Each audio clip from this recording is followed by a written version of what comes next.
So రీసెంట్‌గా పోషాని మురళీకృష్ణ గారు arrest అయ్యారు. సో అతను జగన్ పార్టీ అందరికీ తెలిసిందే. సో అంటే అతని తర్వాత వరుసగా సినిమా పరిశ్రమకు సంబంధించి కొంతమంది వ్యక్తులు, ముఖ్యంగా ఒక మహిళ, ఇద్దరు మహిళలు అంటే ఒక ఆమె సినిమా రంగంలోనే ఉంది. మరొకళ్ళు బయట నుండే మాట్లాడతారు. ఒకప్పుడు సినిమా రంగం ఆమె గూడా. సో వరుసగా అరెస్ట్ అయ్యే ఛాన్సెస్ ఉన్నాయంటూ కూడా చెప్తున్నారు. సో దాని గురించి మీరు ఎలా స్పందిస్తారు? అరెస్ట్ అయినోళ్ళ కోసం చెప్పమంటారా? అరెస్ట్ కాబోతున్నోళ్ళ కోసం చెప్పమంటారా? హ్మ్. ఫస్ట్ అది చెప్పండి. సినిమా పరిశ్రమలో ఎవరైతే వైసీపీ పార్టీకి ఉన్నారో, వాళ్ళ వైపు ఉన్నారో వాళ్ళ గురించి చెప్పండి. ఇప్పుడు పోసాని కృష్ణమూర్తి గారిని అరెస్ట్ చేయడం తప్పంటారా? కరెక్ట్ అంటారా? ఖచ్చితంగా తప్పే సార్. ఆ? ఖచ్చితంగా తప్పే. అరెస్ట్ చేయడం తప్పండి. ఖండిస్తున్నారా మీరు? అంటే ఆ పదజాలం అది తప్పు కదా సార్. అది చెప్పండి. హ్మ్. అంటే అరెస్ట్ చేయడం కరెక్ట్. హ్మ్. ఆయన మాట్లాడిన మాటలు తప్పే కదా! తప్పు. ఖండిస్తున్నారు కదా! మీరు సమర్థించట్లేదు నేను కదా! సమర్థించట్లేదు. మరేమైనా ముద్దు పెట్టుకుంటారా? హుహు. కాదు కదా! ఆయన మాట్లాడే మాటలు సభ్య సమాజానికి సిగ్గుతో తలదించుకోవాలి ఆడపిల్లలందరూ కూడా. హ్మ్. ఆడబిడ్డలకి అంత దారుణంగా మాట్లాడాడు. అది పవన్ కళ్యాణ్ గారి విషయంలో తీస్తే వలడు. నిజంగా చాలా దారుణాది దారుణం మాట్లాడాడు. ఆళ్ళ పిల్లల కోసం రేణు దేశాయ్ గారికి ఇష్టం వచ్చినట్టు మాట్లాడారు. హ్మ్. అంటే ఇలాంటి వ్యక్తి మరి లా ప్రకారంగా ఎళ్లారు గాని ఆళ్ళేమి మామూలుగా లాకి వ్యతిరేకంగా ఎళ్ళలేదు. హ్మ్. అంటే గవర్నమెంట్ ఉంది కదా! మా గన్‌మ్యాన్‌లు ఉన్నారు కదా! అని చెప్పి ఇష్టం వచ్చినట్టు మాట్లాడడం ఎంత కరెక్ట్. తల్లి, చెల్లి, భార్య ఉన్నవాడు ఎవ్వడు ఇలాంటి మాటలు మాట్లాడడు. మాట్లాడతాడని నేను అనుకోను. హ్మ్. వాడు మాట్లాడతాడు, ఇలాంటి మాటలు మాట్లాడతాడని నేను అనుకోను. ఫ్యామిలీ ఉన్నవాడు ఎలా మాట్లాడడు. నీకు రాజకీయం ఉంటే రాజకీయం చేసుకో. రాజకీయం ఉంటే రాజకీయంగా ఎదుర్కో. అంతే తప్ప జగన్మోహన్ రెడ్డి గారి మెప్పు కోసం ఇష్టం వచ్చినట్టు మాట్లాడడం అనేది తప్పు. హ్మ్. ఎందుకంటే జగన్మోహన్ రెడ్డి గారి మెప్పు కోసం నువ్వు మాట్లాడావు. ఆ రోజు అంటే జగన్మోహన్ రెడ్డి గారి పార్టీలో ఇలా తిడితేనే పోస్టులు వస్తాయా? ఎఫ్‌డీసీ చైర్మన్ ఇచ్చారు. ఎఫ్‌డీసీ చైర్మన్ అంటే ఏంటో తెలుసా? నిన్ను తిట్టమని చెప్పలే. ఎఫ్‌డీసీ చైర్మన్ అంటే ఫిల్మ్ డెవలప్‌మెంట్ కార్పొరేషన్. నువ్వు ఆంధ్రప్రదేశ్‌కి తీసుకురా నాయనా. ఆంధ్రప్రదేశ్ తీసుకొని ఫిల్మ్ డెవలప్‌మెంట్ కార్పొరేషన్ చెయ్యి. నువ్వు ఇక్కడ అందరినీ కూడా మొత్తం షూటింగ్ చేపిచ్చు. మా ఇన్‌కమ్ ఇక్కడ ఇంత వస్తుంది. దయచేసి మాకు ఇక్కడ డెవలప్ అవ్వాలి, తెలంగాణ డెవలప్ అవ్వాలి. నువ్వు డెవలప్ చెయ్యి అని చెప్పి డెవలప్‌మెంట్ కార్పొరేషన్ చైర్మన్ ఇచ్చారు ఆయన. అవును. డెవలప్‌మెంట్ కార్పొరేషన్ చైర్మన్ అంటే అనుకుంటే ఫిట్‌లో డెవలప్ అయ్యాడు. హ్మ్. అంటే ఇంతకు ముందే ఆయన పెద్ద ఆయనకేం ఘనతైన పేరేం లేదు. హ్మ్. ఆ ఫస్ట్ నుంచి బూతుల పురాణమే. సినిమా బూతుల పరిశ్రమలో రాజే కూడా. బూతుల రాజే ఆయన. బూతుల కృష్ణ అంటారు ఆయన్ని. హ్మ్. బూతుల కృష్ణ వచ్చారా అంటే, బూతుల కృష్ణ వచ్చారు రా షూటింగ్‌కి అంటే, బూతుల కృష్ణ ఇంకా రాలేదండి.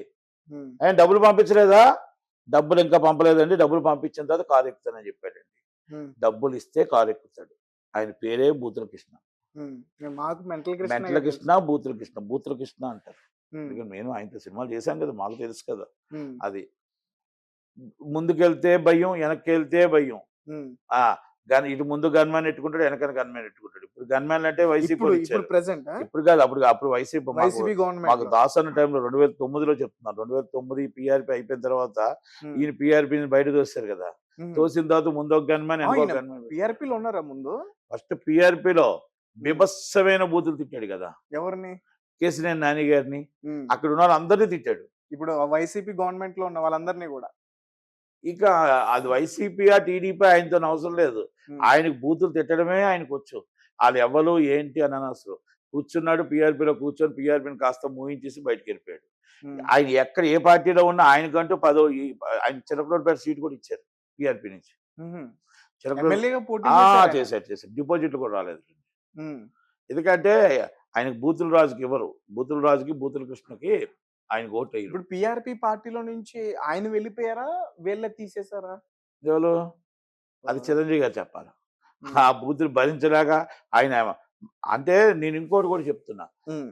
తప్పు చేసింది చిరంజీవి గారు కూడా తప్పు చేశారు. ఎందుకంటే మీకు పీఆర్‌పీ పార్టీలో అధికార ప్రతినిధిగా మీకు ఇష్టం వచ్చినట్టు ఆయన మాట్లాడుతున్నప్పుడు కొంతమంది ఉన్నారులెండి గాని ఇష్టం వచ్చినట్టు అసభ్యకరంగా మాట్లాడుతున్నప్పుడు మనం ఆ రోజు ఖండించకపోవడమే ఈరోజు ఇష్టం వచ్చినట్టు మాట్లాడడానికి అవకాశం ఇచ్చారు. హ్మ్. ఆ రోజు మీరు ఖండించుంటే మీరు పార్టీ టికెట్ ఇచ్చారు ఆయనకి. అంటే దాంట్లో మీరు కూడా ఎంకరేజ్ చేసినట్టే కదా! హ్మ్.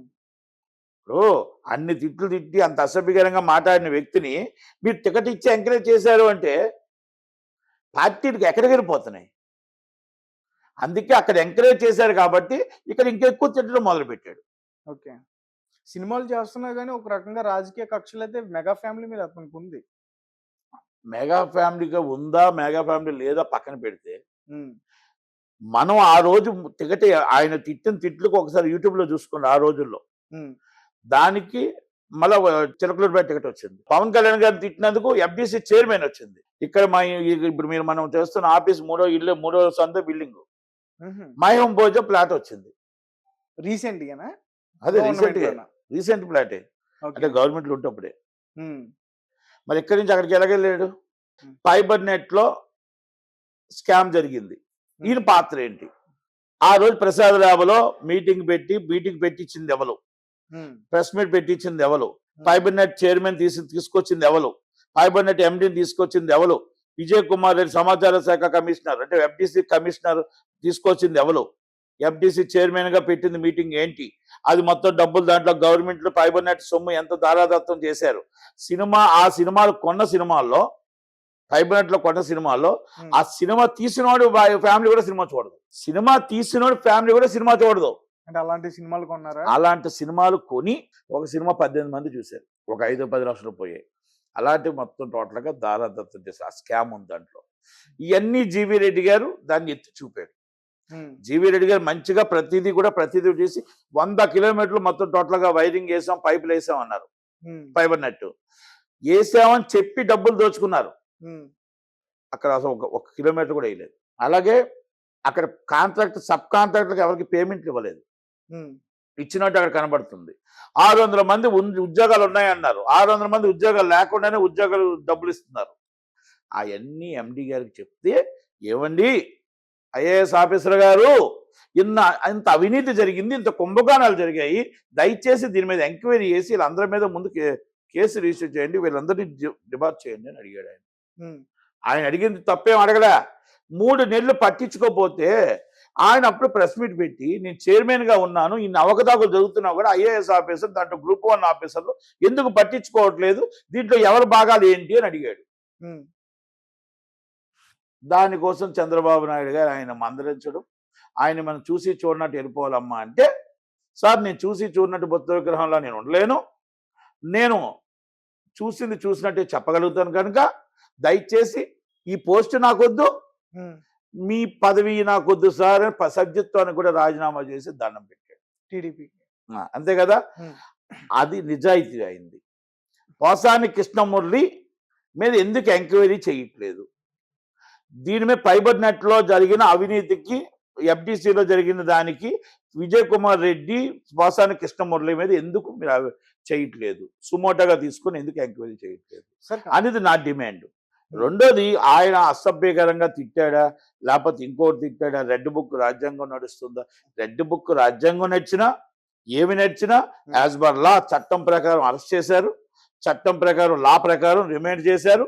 ఆ రిమాండ్ లో మొత్తం టోటల్ గా 60 మంది వైసీపీ టీం వచ్చారు.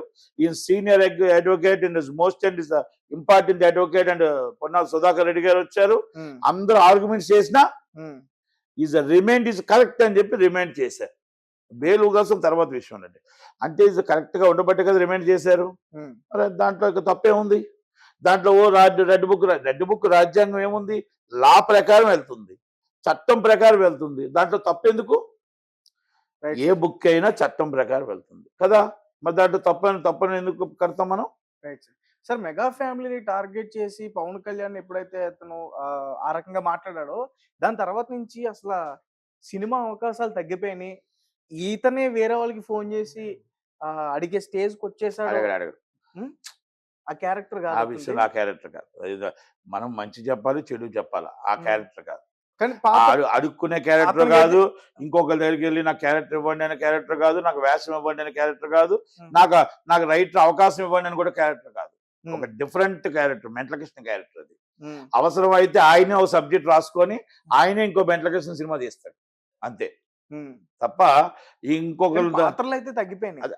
ఆయన దాంట్లో వస్తే సినిమా చేస్తాడు, రాకపోతే సినిమా తీస్తాడు అంతే తప్ప, లేకపోతే ఇంట్లో కూర్చుంటాడు తప్ప అడుక్కునే క్యారెక్టర్, వాళ్ళని రిక్వెస్ట్ చేసుకునే క్యారెక్టర్ కాదు.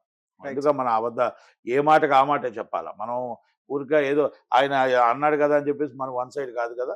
కనుక రాజ్యాంగం చట్టం ప్రకారం ఆయన అరెస్ట్ చేశారు కాబట్టి ఎవరైనా ఆయన మాట్లాడిన మాటల్లో ఉమ్, రోజమ్మ గాని, మా సినీ కలమ్మ తల్లి ఆడబిడ్డ శ్యామలమ్మ గాని, ఉమ్, ఆయన మాట్లాడిన మాటలు చాలా కరెక్ట్, చాలా మంచిగా మాట్లాడాడు. వైసీపీ మేము దండుగా ఉన్నాం, జగనన్నకు సపోర్ట్ గా ఉన్నాం, పోసాని కృష్ణమూర్తి గారికి అండగా ఉన్నాం అని ఒక్క మాట మాట్లాడింది. ఆ విని ఉమ్, ఆ పోస్ట్ చేయండి అమ్మా. మీరు పోస్ట్ చేస్తే ఉమ్, నేను అప్పుడు ఒప్పుకుంటా. ఆయన ఆయన అన్యాయంగా అరెస్ట్ చేశారా, తప్పుగా అరెస్ట్ చేశారా, అంతే. ఉమ్, మీరు మాట అవి విని వీడియో పోస్ట్ చేయండి. ఓకే. ఎందుకంటే జగన్మోహన్ రెడ్డి గారికి అర్థం కాలే, అది ఏ పోస్టో ఏంటో అర్థం కాలే. అందుకనే ఆడబిడ్డలు ఆడ తల్లుల్ని ఎన్ని మాట్లాడినా ఎన్ని అన్నా మీకు పార్టీకి అండగా ఉంటుంది, పార్టీ అండగా తప్పలేదు. ఎందుకంటే ఒక కార్యకర్తకి పార్టీ నాయకుడిగా అండగా ఉండొచ్చు. కానీ మిమ్మల్ని 5 సంవత్సరాలు మీ గవర్నమెంట్ ఇచ్చిన ఆడబిడ్డలకి ఆడ తల్లులకి ఇష్టం వచ్చినట్టు అసభ్యంగా మాట్లాడుతుంటే మీ పార్టీ తరఫున మీ లైన్ ఏంటి అంటే, మా లైన్ మా పార్టీ ఇలాగే మాట్లాడుతుంది, మా పార్టీ ఆడవాళ్ళకి ఇదే మర్యాద ఇస్తుంది అని మీరు చెప్తున్నారా అనేది జగన్మోహన్ రెడ్డి గారు సమాధానం చెప్పాల్సిన బాధ్యత ఉంది. రైట్. సార్, పోసాని మురళీకృష్ణని కూటమి ప్రభుత్వం టచ్ చేయగలిగింది, అరెస్ట్ చేయగలిగింది. ఆర్జీవిని ఎందుకు అరెస్ట్ చేయలేకపోయారు? అంటే అతని బ్యాక్గ్రౌండ్ డిఫరెంట్ గా చెప్పుకుంటారు చాలా మంది. అతనికి చాలా మంది పెద్ద పెద్ద గూండాలతో పరిచయాలు ఉన్నాయని. ఈజ్ ద నేషనల్ డైరెక్టర్ అండి ఆయన. ఉమ్, ఆయన చిన్న కుర్రోడు కాదు. ఉమ్. ఆయన నేషనల్ డైరెక్టర్ లేకపోతే గల్లీ డైరెక్టర్ కాదు. ఆయన గల్లీ డైరెక్టర్ కాదు. Is a national director. ఆయన్ని దావుద్ ఇబ్రాహిం గారి దగ్గర నుంచి, చోటా షకీల్ దగ్గర నుంచి, అప్ టు బాల్ దాకరే గారి దగ్గర నుంచి ఆయన తీసిన సినిమాలు ప్రతి దాంట్లో బెదిరింపులు వచ్చాయి, అదిరింపులు వచ్చాయి, అన్నీ వచ్చాయి. ఇతనికి వచ్చాయి. వై కేటగిరీ దాంట్లో కూడా ఉండేవాడు, Z+ కేటగిరీ దాంట్లో కూడా ఆయన ఉండేవాడు బొంబాయిలో. అందుకనే ఆయన అన్ని ఎదుర్కొంటూ వచ్చాడు. లాలోనే ఉంటాడు. యాజ్ పర్ లాకి వ్యతిరేకంగా వెళ్ళడు, లా ప్రకారంగా మాట్లాడతాడు, చట్టానికి వ్యతిరేకంగా మాట్లాడు, లా బుక్ చూసుకొనే మాట్లాడతాడు, భావోద్వేగ స్వేచ్ఛ ప్రకారంగా మాట్లాడతాడు, ఎవరిని అసభ్యకరంగా మాట్లాడు. అందుకనే మీకు ఆల్రెడీ కేసు పెడితే కేసుకి అటెండ్ అయ్యాడు, హైకోర్టు బెయిల్ వచ్చింది, కేసుకి వెళ్ళాడు, ఇన్వెస్టిగేషన్ జరుగుతుంది, విచారణకు హాజరై వచ్చాడు. ఎందుకు అరెస్ట్ అవుతుంది? అంటే ఇప్పుడు మీరు ఏదైతే పేర్లు చెప్పారో వాళ్ళందరినీ చూసి వీళ్ళు వెనుదిరిగారు అనేది కూడా తప్పది. నేనేమంటానంటే చట్టం తన పని తాను చేసుకుపోతుంది. చంద్రబాబు నాయుడు గారి కంటే గొప్పవాళ్ళు కాదు, కేజ్రీవాల్ గారి కంటే గొప్పవాళ్ళు కాదు. చాలా పెద్ద వాళ్ళు ఎంతో మంది అరెస్ట్ చేశారు. పివి సింగ్ గారిని ఎంతో మందిని అరెస్ట్ చేశారు, ఎన్డి తివారీ గారిని, ఎంతమంది ఉన్నారు పెద్ద నాయకులు కదా. ఇప్పుడు మీరు చెప్పిన పేర్ల అండ ఆర్జీవి గారికి ఉందనుకోవచ్చా? ఇవ్వండి, పరిచయాలు ఉన్నాయి అంటారు కదా, మాట వింటారా? ఆయనకి పరిచయాలు ఉన్నాయా, పరిచయాలు లేవా? ఆయనకి చిన్న కుర్రోడిని అడిగినా చెప్తారు అంతే. ఆయనకి పరిచయాలు ఉన్నాయా లేవా, ఆయనతో యాంటీగా ఉన్నాయా యాంటీగా లేవా ఇవన్నీ నేను డిస్కస్ చేయదలుచుకోలేదు. అంటే ఆయన నేషనల్ డైరెక్టర్ అని చెప్పాను. నేషనల్ డైరెక్టర్గా ఆయన సినిమాలు తీసినప్పుడు ఎన్నో బెదిరింపులు వచ్చాయి, ఎన్నో వచ్చాయి. అన్నిటికీ ఆటుపోట్లు తట్టుకొని నిలబడి సినిమాని రిలీజ్ చేసిన మగాడు ఎవరైనా ఉంటే ఆర్జీవి అని చెప్పారు. ఓకేనా? అంతే తప్ప చట్టానికి ఎవరో కూడా అతిథులు కారు. చట్టానికి ఎవరు అతిథులు కారు.